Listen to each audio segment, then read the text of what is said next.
ವಿದ್ಯಾರ್ಥಿಗಳು ವರ್ಷಾನುಗಟ್ಟಲೆ ಓದ್ತಾರೆ, ಲಕ್ಷಾನುಗಟ್ಟಲೆ ಖರ್ಚು ಮಾಡ್ತಾರೆ, ಆದರೂ ಕೂಡ ಜಾಬ್ ಸಿಗಲಿಕ್ಕೆ ತುಂಬ ಕಷ್ಟಪಡ್ತಿದ್ದಾರೆ.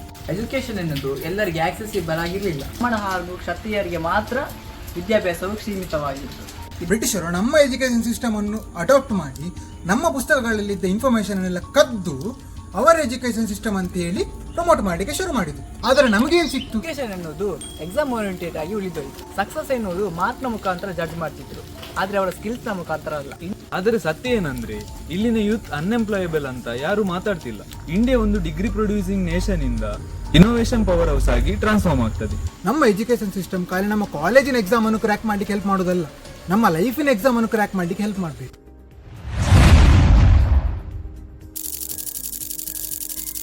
ಪ್ರತಿ ವರ್ಷ ಭಾರತದಲ್ಲಿ ಲಕ್ಷಾನುಗಟ್ಟಲೆ ವಿದ್ಯಾರ್ಥಿಗಳು ಗ್ರಾಜ್ಯುಯೇಟ್ ಆಗ್ತಿದ್ದಾರೆ. ಆದರೆ ಬಿಸ್ನೆಸ್ ಮ್ಯಾನ್ ಅವರು ಹೇಳುವುದೇನೆಂದರೆ ಭಾರತದ ವರ್ಕ್ ಫೋರ್ಸ್ನಲ್ಲಿ ಸ್ಕಿಲ್ಸ್ ಇಲ್ಲ ಅಂತ. ವಿದ್ಯಾರ್ಥಿಗಳು ವರ್ಷಾನುಗಟ್ಟಲೆ ಓದ್ತಾರೆ, ಲಕ್ಷಾನುಗಟ್ಟಲೆ ಖರ್ಚು ಮಾಡ್ತಾರೆ, ಆದರೂ ಕೂಡ ಜಾಬ್ ಸಿಗಲಿಕ್ಕೆ ತುಂಬ ಕಷ್ಟಪಡ್ತಿದ್ದಾರೆ. ಯಾಕೆ? ಉತ್ತರ ನಮ್ಮ ಎಜುಕೇಶನ್ ಸಿಸ್ಟಮ್ನಲ್ಲಿದೆ. ಪ್ರಾಚೀನ ಗುರುಕುಲ ಪದ್ಧತಿಯಿಂದ ಬ್ರಿಟಿಷ್ ಎಜುಕೇಶನ್ ಸಿಸ್ಟಮ್ ತನಕ, ಸ್ವಾತಂತ್ರ್ಯದಿಂದ NEP 2020 ನಮ್ಮ ಎಜುಕೇಶನ್ ಸಿಸ್ಟಮ್ ಆನ್ ಪೇಪರ್ ತುಂಬ ಚೇಂಜ್ ಆಗಿದೆ. ಬಟ್ ಇನ್ ರಿಯಾಲಿಟಿ ಅದು ಹೇಗಿದೆ ಅಂತ ನಿಮಗೂ ಗೊತ್ತು. So today let's break down the truth in 5 parts. ಯುರೋಪಿನಲ್ಲಿ ಯೂನಿವರ್ಸಿಟೀಸ್ಗಳು ಎಸ್ಟಾಬ್ಲಿಷ್ ಆಗುವ ಮೊದಲೇ ಭಾರತವು ಗ್ಲೋಬಲ್ ಎಜುಕೇಷನ್ನ ಸೆಂಟರ್ ಆಗಿತ್ತು. ಬ್ರಿಟಿಷ್ ಎಜುಕೇಷನ್ ಸಿಸ್ಟಮ್ನ ಮೊದಲು ಭಾರತದಲ್ಲಿ ಗುರುಕುಲ ಪದ್ಧತಿಯು ಅಸ್ತಿತ್ವದಲ್ಲಿತ್ತು. ಗುರುಕುಲ ಪದ್ಧತಿಯು ಕೇವಲ ಕ್ಲಾಸ್ ರೂಮ್ಸ್ ಮತ್ತು ಪುಸ್ತಕಗಳಿಗೆ ಸೀಮಿತವಾಗಿರಲಿಲ್ಲ. ಇಟ್ ವಾಸ್ ಲೈಕ್ ನಾವು ಗುರುಗಳ ಜೊತೆ ಇದ್ದು ನಾವು ನಮ್ಮ ರಿಯಲ್ ಲೈಫ್ ಎಕ್ಸ್ಪೀರಿಯನ್ಸ್ನ ಮೂಲಕ ಕಲಿಯುವುದು. ಗುರುಕುಲ ಪದ್ಧತಿಯಲ್ಲಿ ವಿದ್ಯಾರ್ಥಿಗಳು Veda, Upanishad, mathematics, astronomy, medicine, economics, politics, philosophy ಅಂತಹ ಸಬ್ಜೆಕ್ಟ್ಗಳನ್ನು ಕಲಿತಿದ್ರು. ಇದೊಂದು ಒಳ್ಳೆ ರೀತಿಯ ಸಿಸ್ಟಮ್ ಆಗಿತ್ತು.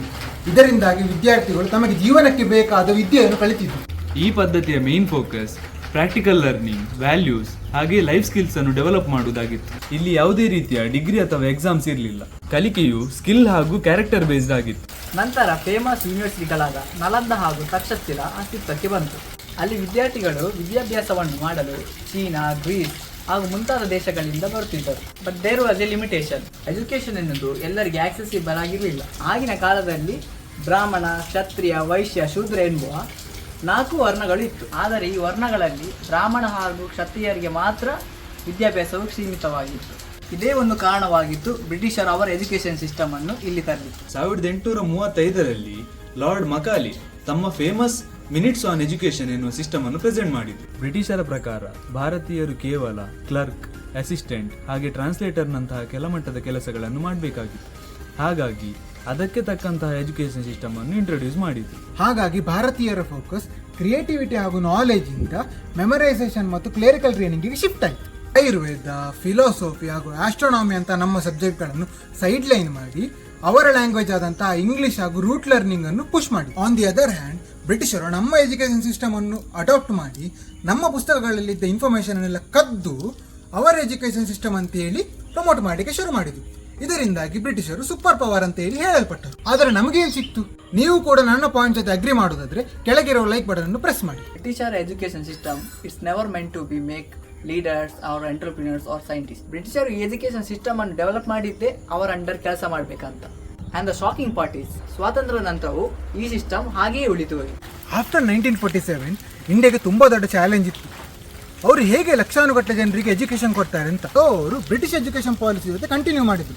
ಹಾಗೇನೆ ಸ್ವಲ್ಪ ಸಮಯದ ನಂತರ ಕಮಿಟೀಸ್ ಅನ್ನು ಫಾರ್ಮ್ ಮಾಡಿದ್ರು. The Radhakrishnan commission in 1948 and the Kothari commission from 1964 to 1966. ಈ ಕಮಿಟಿ 10+2+3 ಎನ್ನುವ ಮಾಡೆಲನ್ನು ಇಂಟ್ರೊಡ್ಯೂಸ್ ಮಾಡಿತ್ತು. ಆ 10+2+3 ಮಾಡೆಲಲ್ಲಿ 10 years of schooling, 2 years of pre-university college and 3 years of degree. On ಪೇಪರಲ್ಲಿ ನೋಡೋದಾದ್ರೆ ಇದು ಒಳ್ಳೆ ಪ್ರೋಗ್ರೆಸ್ ಅಂತ ಕಾಣ್ತದೆ.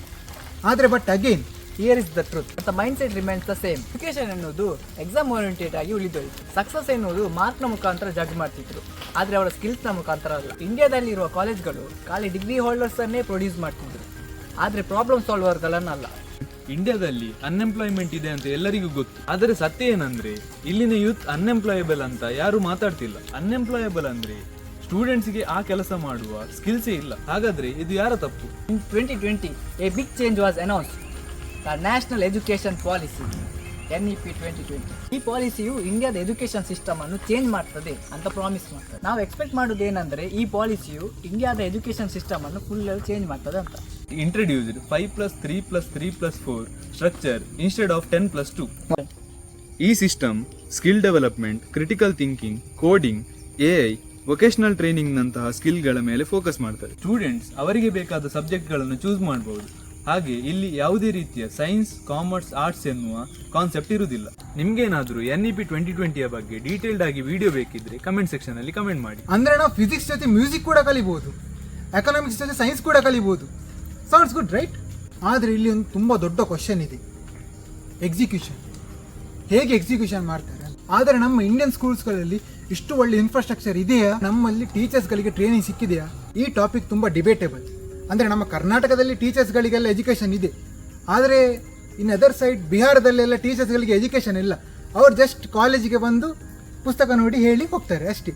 ಸಿಟಿಯಲ್ಲಿರೋ ಶಾಲೆಗಳಲ್ಲೆಲ್ಲ ಫೆಸಿಲಿಟಿ ಇರ್ತದೆ ಹೇಳ್ಬೋದು, ಆದರೆ ನಮ್ಮ ಹಳ್ಳಿ ಪ್ರದೇಶದಲ್ಲಿರೋ ಶಾಲೆಗಳಲ್ಲೆಲ್ಲ ಫೆಸಿಲಿಟಿ ಇರ್ತಾರೆ ಅಂತ ಹೇಳಲಿಕ್ಕೆ ಬರ್ತದಾ? ಈ ಚಾಲೆಂಜಸ್ಗಳನ್ನು ಗೌರ್ಮೆಂಟ್ ಸಾಲ್ವ್ ಮಾಡಲಿಲ್ಲದೆ NEP ಕೂಡ ಹಿಂದಿನ ಪಾಲಿಸೀಸ್ ಥರ ಆನ್ ಪೇಪರಲ್ಲಿ ಉಳಿದು ಹೋಗ್ತದೆ. ನಿಮ್ಗೆ ಏನಾದರೂ ಈ ಟಾಪಿಕ್ ಬಗ್ಗೆ ಒಪಿನಿಯನ್ ಇದ್ರೆ ನಮ್ಮ ವಿಡಿಯೋದ ಕಮೆಂಟ್ ಸೆಕ್ಷನ್ ಅಲ್ಲಿ ಕಮೆಂಟ್ ಮಾಡಿ. ಹಾಗಾದ್ರೆ ಈ ಸಮಸ್ಯೆಗೆ ಪರಿಹಾರ ಇಲ್ವಾ? ನಾವು ಈ ಬ್ರೋಕನ್ ಸಿಸ್ಟಮ್ ಅನ್ನು ಹೇಗೆ ಸರಿ ಮಾಡಬಹುದು? Practical learning. ನಾವು ಟ್ರೆಡಿಷನಲ್ ಮೆಥಡ್ಸ್ ಆಫ್ ಲರ್ನಿಂಗ್ ಅನ್ನು ಬಿಟ್ಟು ನಾವು ಹೇಗೆ project, problem solving, real world application ಅನ್ನು ಅಡಾಪ್ಟ್ ಮಾಡಬಹುದು ಅಂತ. Teacher training. ಟೀಚರ್ ಸರಿದಾಗ ಮಾತ್ರ ಎಜುಕೇಶನ್ ಸಿಸ್ಟಮ್ ಸರಿಯಾಗಲಿಕ್ಕೆ ಸಾಧ್ಯ. ಆದ್ದರಿಂದ ಟೀಚರ್ಸ್ಗಳಿಗೆ ಸರಿಯಾದ ಟ್ರೈನಿಂಗ್ ಅನ್ನು ಕೊಡಬೇಕು. Skill plus knowledge balance. ಅಂದರೆ ನಾವು ಖಾಲಿ ಪುಸ್ತಕದ ಬದನೆಕಾಯಿ ಆಗಿರುವುದಲ್ಲ, ನಾವು ರಿಯಲ್ ವರ್ಲ್ಡ್ ಸ್ಕಿಲ್ಸ್ ಅನ್ನು ಕಲಿಬೇಕು. Global plus local. ನಾವು ಬರೀ ಫಾರಿನ್ ಅವರ್ ಎಜುಕೇಷನ್ ಅನ್ನು ಮಾತ್ರ ಕಲಿಯುವುದಲ್ಲ, ನಾವು ನಮ್ಮದೇ ಎಜುಕೇಷನ್ ಆದ ಆಯುರ್ವೇದ ಇರಲಿ, ಯೋಗ ಇರಲಿ, ಹಾಗೂ ಆಸ್ಟ್ರೋನಮಿ ಇರಲಿ, ಇಂಥದ್ದು ಎಜುಕೇಷನ್ಗಳು ನಾವು ಕಲಿಬೇಕು. ಆಕ್ಸೆಸಿಬಿಲಿಟಿ. ಎಜುಕೇಷನ್ ಎನ್ನುವುದು ಬರೀ ಶ್ರೀಮಂತರಿಗೆ ಮಾತ್ರ ಸೀಮಿತವಾಗಿರಬಾರ್ದು, ಅದು ಎಲ್ಲರಿಗೂ ಸಹ ಸಿಗಬೇಕು. ನಾವು ಈ ಸ್ಟೆಪ್ಗಳನ್ನು ಸೀರಿಯಸ್ ಆಗಿ ತಗೊಂಡ್ರೆ ಇಂಡಿಯಾ ಒಂದು ಡಿಗ್ರಿ ಪ್ರೊಡ್ಯೂಸಿಂಗ್ ನೇಷನ್ ಇಂದ ಇನ್ನೋವೇಷನ್ ಪವರ್ ಹೌಸ್ ಆಗಿ ಟ್ರಾನ್ಸ್ಫಾರ್ಮ್ ಆಗ್ತದೆ.